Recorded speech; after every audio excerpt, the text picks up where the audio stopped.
Thank you. Is it working? Yeah. Yes. Okay. If you'll indulge me, Chairman has allowed me to say a few words in my language, so with all due respect, on biakindi. Henoi kori tiun pare tai ena bikuyo sero tante ki e tion ko we kotni. Kui e sene we kotni ko kui kai matato here noi menikana popoto kwako popoto he to vimuni mambo here noi agen kom bagen wana hanapi agen bonko ara hio. Good afternoon, everyone. As I said in my language, with all due respect, I appreciate this opportunity, and I just asked for the blessings from my village to be here with me and with all of us, and to thank you all and myself that I come here with respect on behalf of the San Ildefonso. It's customary in our way to state these words as we make our travels. I had the opportunity as well to make this sort of a presentation last week out in Washington, D.C. to the Department of Energy and the high-level officials such as Mr. Gardapi and everyone else in Washington. So it was, I'll get back to that, I'll circle back here, but I wanted to thank you all for having me this afternoon, having Mr. Martinez here, also from the Pueblo. I wanted to thank Chairman and the board for allowing us this time and the invitation. I wanted to recognize Ms. Sepe and thank her for encouraging us to be here. Ms. Sepe is a tribal council representative on the Pueblo's tribal council, on my tribal council, so I do very much appreciate her and her professionalism and what she brings to the Pueblo. She seems to be part of a wonderful group, and so I just wanted to say thank you, Council Representative. Thank you. My fellow community members and colleagues, I also want to recognize Ms. Roberts from the state of New Mexico, and please give my best to Secretary Flynn, Mr. Gardapi, and Mr. Randy Erickson. These individuals have served us alongside their colleagues in recent matters that the Pueblo has had to engage in with regards to contamination issues within our Pueblo lands and the potential for that to happen. Do we have an official read on this? In some respects, yes, and in other respects, no. And I'll get into that here later on to the presentation, but I thought it was important early on to recognize these individuals and these entities for their ability to come to the table, to open those lines of communication, and to work collectively as professionals on a government-to-government basis. And what's really important about that is that it's been many, many years of hard-fought efforts of my predecessors, former governors, Pueblo leaderships, as far as the tribal council and all those who have been through these sorts of efforts, and I didn't do that. These sorts of efforts throughout time. The lab has been in its current status for 63 years, going on 64. So it's been quite a long time, several decades of impact that the Pueblo has endured and has persevered through. San Ildefonso Pueblo is the only tribe, federally recognized tribe that shares a common boundary with a facility such as Los Alamos National Laboratory. Once again, I cannot ever state that enough, is that we're the only tribe that shares a boundary, a common boundary with a facility like Los Alamos National Laboratory. And the only thing that separates us is a magic fence. I call it the magic fence because the magic fence is a barbed wire fence. And on one side, when we talk about chromium, you have it recognized that there is contamination regards to the chromium plume. But on the other side of the magic fence, San Ildefonso side, we have not recognized that yet. Those are part of the efforts and the discussions that we are currently in with regards to the monitoring efforts of the Pueblo in collaboration with the state of New Mexico and, of course, our partner, the Department of Energy. And so as we go into that, before I get too far off, I do have another fellow tribal member, Mr. Paul Torres here. I was told that he was the individual that designed your all's logo. Yes. So I just wanted to say hello and recognize him as well, as one of our tribal members. We had an interesting introduction when we talk about Native. And so I started thinking, what is Native? We all claim to be Native because we live here or we've lived here long enough to claim to be Native.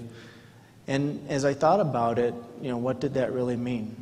We have a state that has a very storied history that's very rich in culture.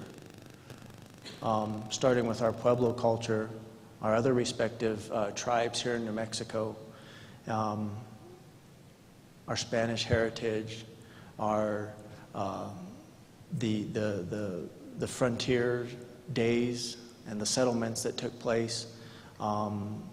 All of those cultures basically create a tricultural state that's very rich.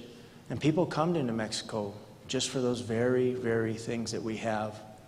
There's further discussion at lunchtime about what sort of opportunities there are just right here in our backyard.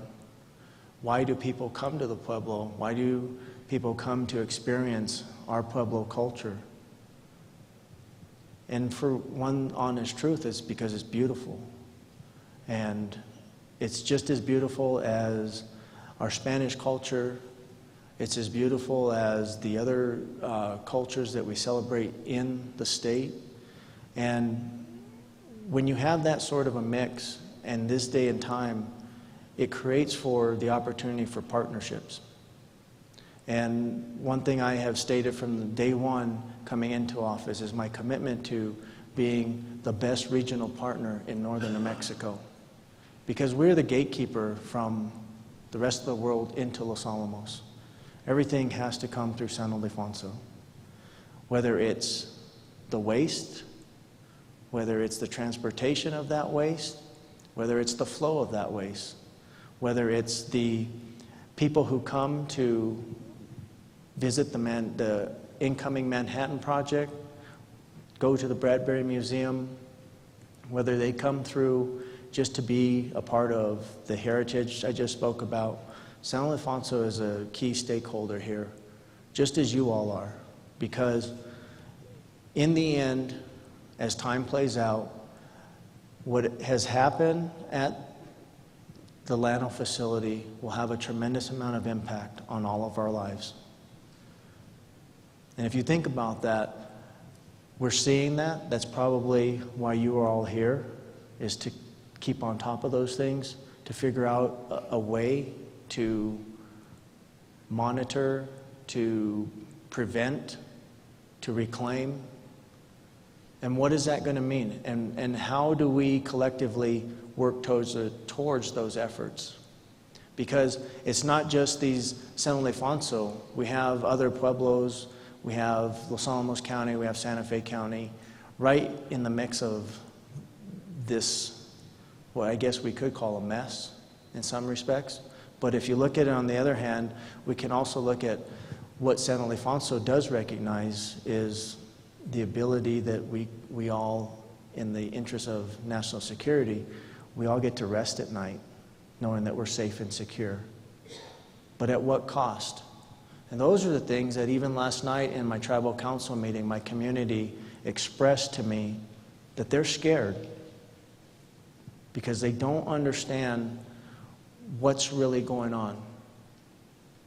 And from a cultural perspective and from a Pueblo perspective, when this happened 60-some years ago, I remember my grandmother telling me stories about how she used to go and clean houses up there, and how Mr. Oppenheimer and his crew used to come down to the Pueblo, and they used to hold dances there at the Pueblo, square dances, and what we call panchari, which is a social dance.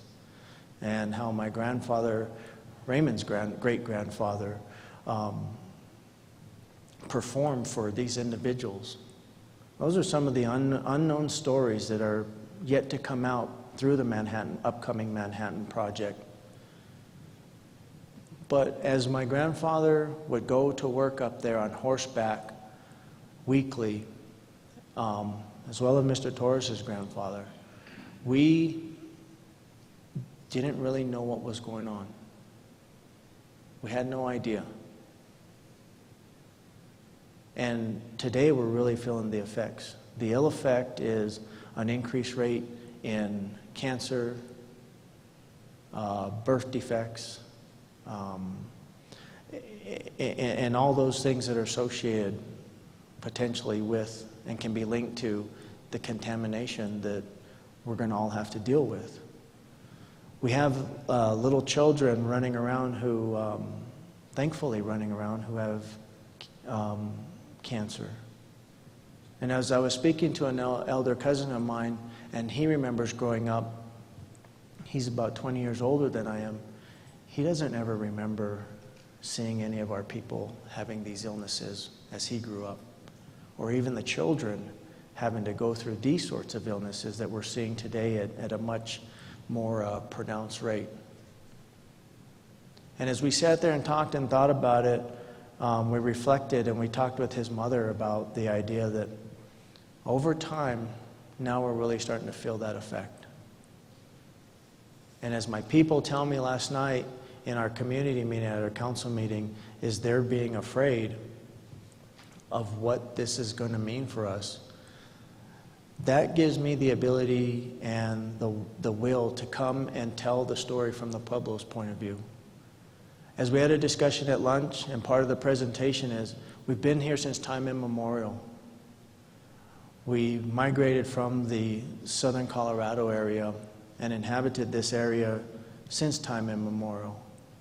And as we got to present in Washington, I was also fortunate to be able to be a presenter with former Governor Regis Pecco of Cochiti Pueblo. He talked about a little bit, touched on our emergence and what it means and why we exist and why these lands are important to us. One of the things that I really enjoy about being able to present is the fact that people want to help the Pueblo, and the Pueblo has always been very closed, not open so much because of what we've lost and what little we still have left in regards to our culture. But in order for us to be a true player and at the table, it's imperative upon us to take responsibility and educate the entities that are willing to listen. And it's also imperative for us to go knocking on those doors and open up those doors so that we can educate on who we are. As I sat in Washington in my first term, I was sitting with former Ambassador Linton Brooks, and I got a phone call, and I had to step out.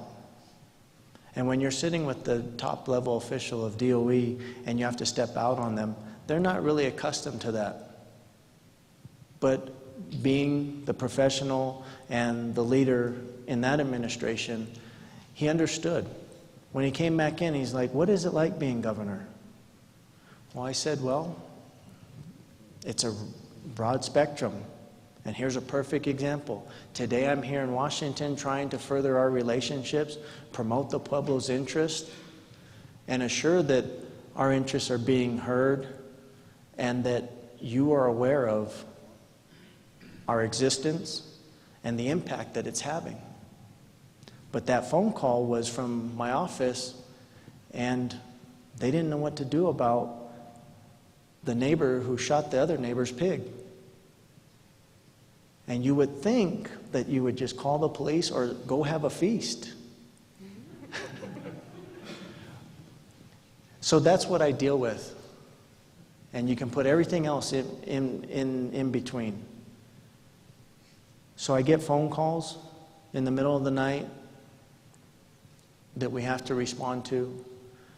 I get people who have serious needs. People who have needs that are simple, that we all have. You don't have to have a title. Social ills don't know race. They do not know which is a leader, which is a common person, because we're all common person no matter what titles we have. That's a Pueblo perspective.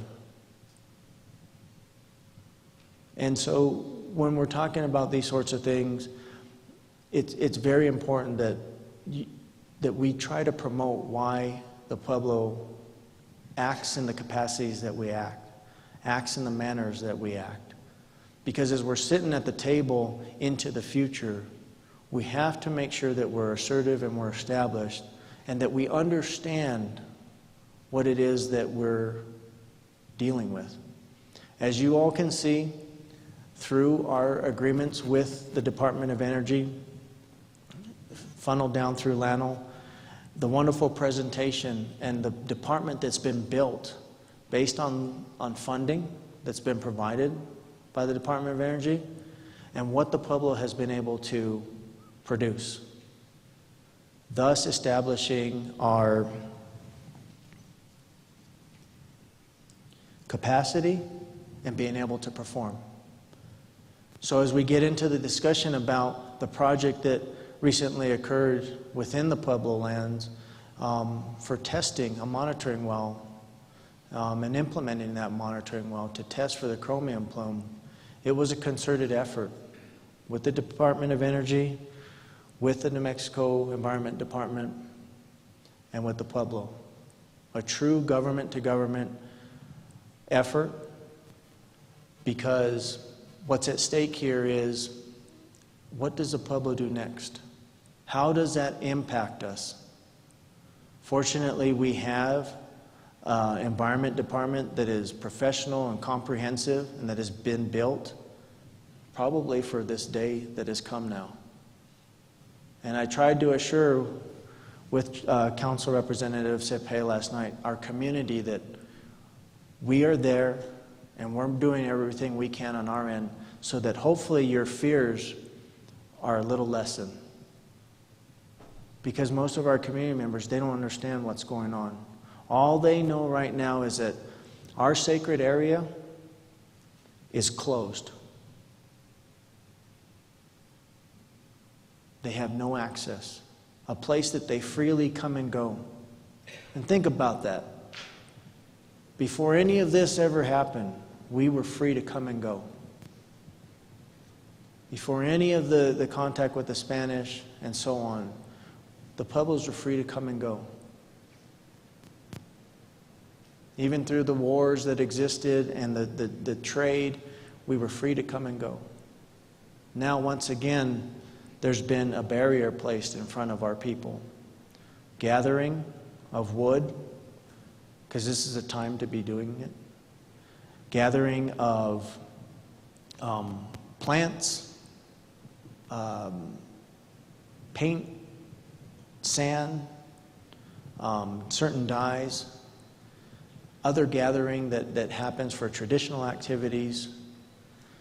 And now the hunting season's upon us at the Pueblo. So that sort of gathering as well. And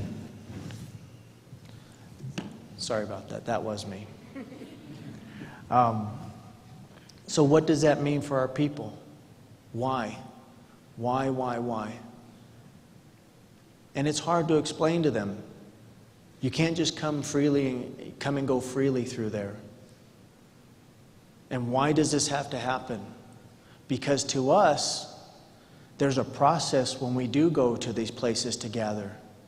It starts with with prayer, meditation, preparation to go and through this gathering process. And that's the symbiotic effect that we feel we have with our connection with the world in general, with our world, the Tewa world. And so as these things are being interfered with and having to have this opportunity to educate you all, it's really important to try to get you all to understand that that's how we think. That's why sometimes things take longer than they should. But it's a true testament in this recent project on the monitoring well for the chromium plume that we were able to collaborate our effort because there was a sensitivity that was already recognized by DOE in the state of New Mexico. We talk about jurisdiction. Well, what kind of jurisdiction does DOE in the state of New Mexico have on San Ildefonso land? I'll just leave that as a question. And then it goes even further. As we start extracting water out of the ground, whose water is that? What are the future uses of that water that the Pueblo has in mind? And I asked one night, as the state of New Mexico responsibly and responsibly came to our tribal council meeting and presented to help educate our council, our leadership, what does it mean if that contamination gets into the regional aquifer? What does a regional aquifer mean? I have no clue. And the answer was that the regional aquifer is all in New Mexico. So if the worst happens, what does that mean for everybody? Those are the fears that my people expressed last night, my community members. Those are the fears that our leadership has, those unanswered questions. But as we continue to build our capacity and establish performance, that's the only way that San Ildefonso can really exercise our sovereign authority, our sovereign capabilities, and to be a true player at the table. And I believe that that's what the United States government has tried to promote. We can sit here and we can cry and moan and bang on the door that you took our land, you tried to wipe out our culture, our people, assimilation, genocide, all these things, we can say that. But the fact of the matter is that we're still here today practicing the way our ancestors practiced since time immemorial.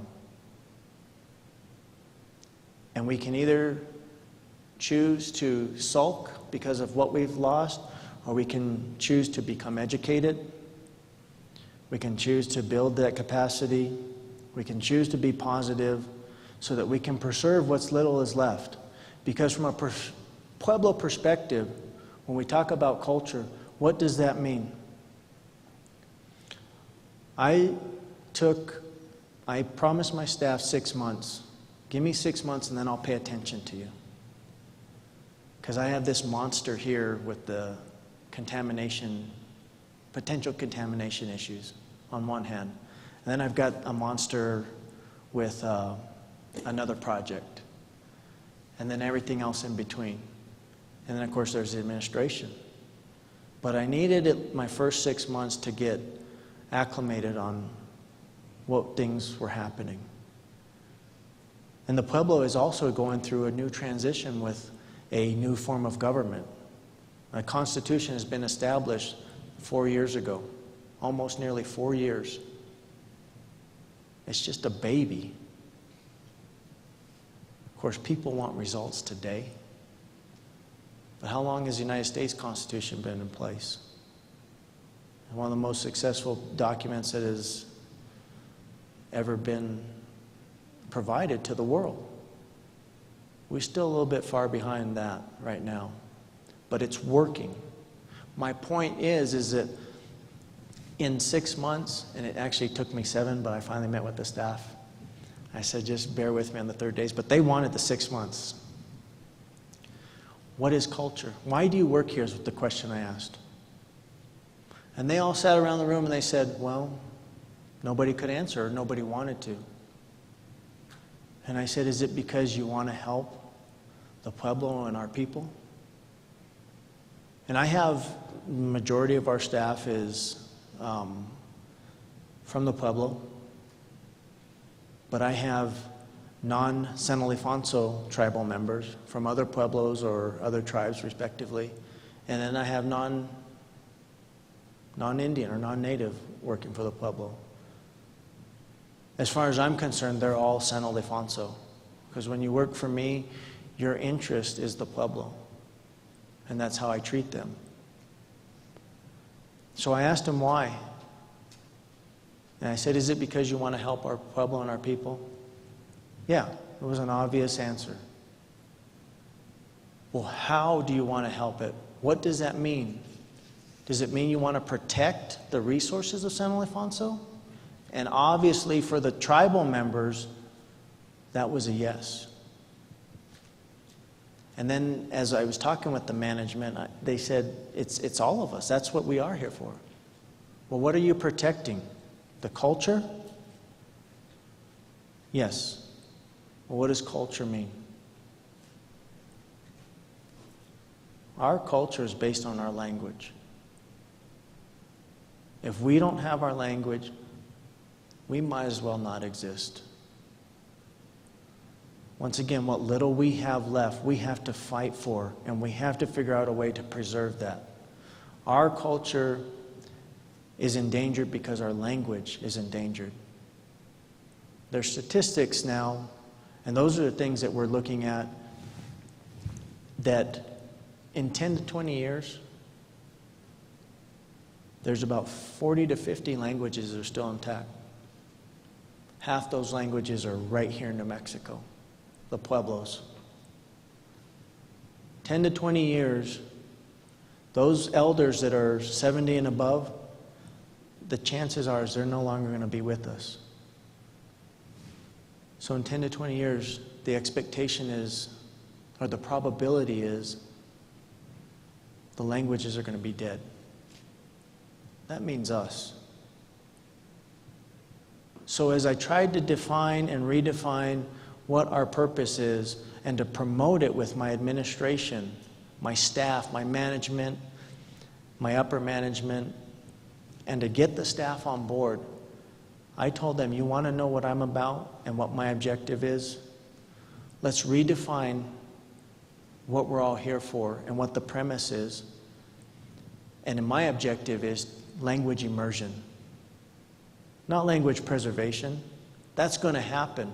We can preserve language by creating a book, a dictionary, and line up words from Tewa to English or English to Tewa. And we can put it on an app, and we can put it here on the shelf and let it collect dust. We've preserved it. But have we truly kept our way of life alive? Not even close. We have to have our people immerse themselves and buy into this. And so I challenge my staff, my management. You're no longer managers. You're leaders with me. I've tried to get this message, and right now we've got a full head of steam. We've got people thinking. And just, was it yesterday? In a meeting, I had a young lady, younger cousin of mine, say, we need a vision and a mission statement because the class I'm taking is about leadership. And the first thing they say is that. And I said, now you're talking. We need to get it out to the community. I said, now you're talking. That's what I want to hear. I want those ideas. I trust in what my staff is doing, that they're performing their jobs, And I've asked them, everything you do, please keep in mind language immersion. Every decision you make, you directors, anytime you write for a grant, keep in mind what the purpose of that grant is going to be. I've even put a hold on grants. I don't want a grant that it's going to make you look good because you brought in $10,000 for the year, and then a year from now, it's meaningless, and it had really no impact. I want you to give me a grant that's going to be sustainable and long-term. On the premise of language immersion, those are the things. And I said it's not going to happen next week. It's not going to happen 3 weeks from now. It's not going to happen 6 months from now. I have 3 years, and I have 2 more left. I said by the time my term ends in 2 years, this should be embedded. And that should be our focus as an organization. And we should already be having this overflow into our community. And right now, we are engaged in that with our administration. And the ability to have that togetherness is going to take us into the future, because as people start to understand what it is that Raymond's department is doing, and they start to collaborate with my natural resource department and to share information, that's only going to serve us to make us stronger. Because they have dedicated themselves and they have made it a priority to be at the table with the Department of Energy, with the state of New Mexico, and all the other stakeholders involved when we talk about contamination or potential contamination. And it's not just these respective entities. We have our other entities, Santa Fe County, Los Alamos County. We have the other pueblos in the region. And so that's what's really important about this. As I say that I want San Ildefonso to be the best regional partner. So I hope that in what I'm saying is, my message to you all is what it is to be Pueblo, why we think, the longevity we've been here, because our ancestors resided up on that Pajarito Mesa. And there are many, many significant cultural properties up there. Very sensitive areas. Just the idea of drilling into what we call our Mother Earth is a painful experience for myself and all of my people. And the thought that we may have to continue drilling to combat what has happened, how do I explain that to my people who are already feeling the pain mentally, spiritually? Spiritually. What does it mean to be Pueblo? What does it mean to be one of the tribes in the area? What does it mean to be the only tribe in all of America that shares a facility with a boundary, common boundary with a facility like Los Alamos National Laboratory? That's the message that I hope that I've been able to bring today. In speaking with my council representative, Sepe, we tried to come up with, well, what good would I do just coming here and sitting here? Or I could tell some jokes, but I'm not very funny sometimes. Or we could have Raymond talk all day, but you see how fast he went through his presentation. And I just wanted to go to a couple slides here real quick. This one in particular. Can we get those lights off? Just the front up here.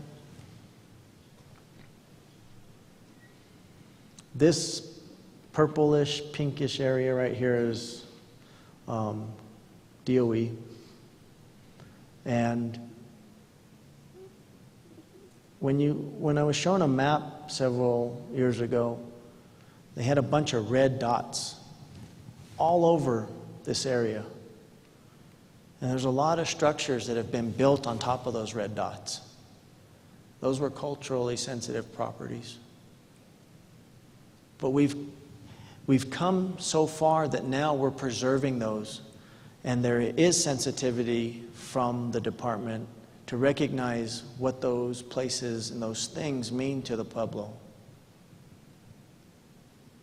And a huge step forward happened in 1992 with the Four Accord Agreement, signed by the Four Accord Pueblos: Jemez, Cochiti, Santa Clara, San Ildefonso. It was a momentous time, monumental time back then. But the fight was still the same, the struggle was still the same, but San Ildefonso had finally achieved a little bit of a voice. And I've seen since that time, because I remember working as, we call it a little snot-nosed kid at that time. It sounds better in our language, but basically it means a little snot-nosed kid working in the administration and knowing what that Four Accord, having no clue what the Four Accord meant. But I knew what the gripes were. I heard the gripes, I felt the gripes of the Pueblo side that, well, it's about time. And since 1992 up through today, I've seen the struggles, but more importantly, the accomplishments that we've been able to make with these partnerships. That accord was reaffirmed in 2004 under Raymond's father's administration, former Governor Dale Martinez. And now those accord agreements are coming up for reaffirmation, it's my understanding. But what San Ildefonso has done, those accords were signed with Lano. What San Ildefonso has done in the previous administration under my predecessor, former Governor Terry Aguilar, was signed a memorandum of agreement directly with the Department of Energy. We went straight to the steward, to the boss of Lano, so that the relationship could be direct. We didn't, be honest, we didn't take a look at our other sister pueblos in this matter, because the relationship is unique. The impact is direct.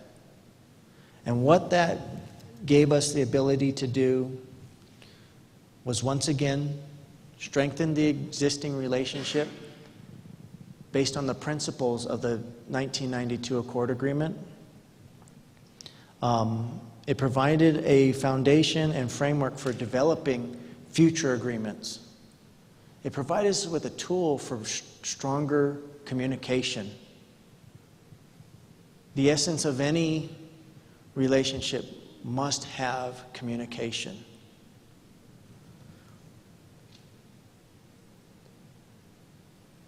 It also reaffirmed a government-to-government recognition, the ability to have government-to-government dialogue, and the ability to work government-to-government.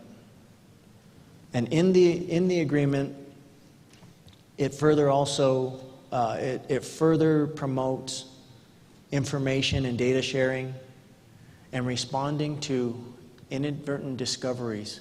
And how do you handle those sorts of things? As Mr. Martinez stated, we have a process in place already, but now we've reaffirmed that. As I stated, there's a sensitivity and an awareness already on the department side, the state side. So in the days and times as we move forward and have to continue our existence together, we must coexist.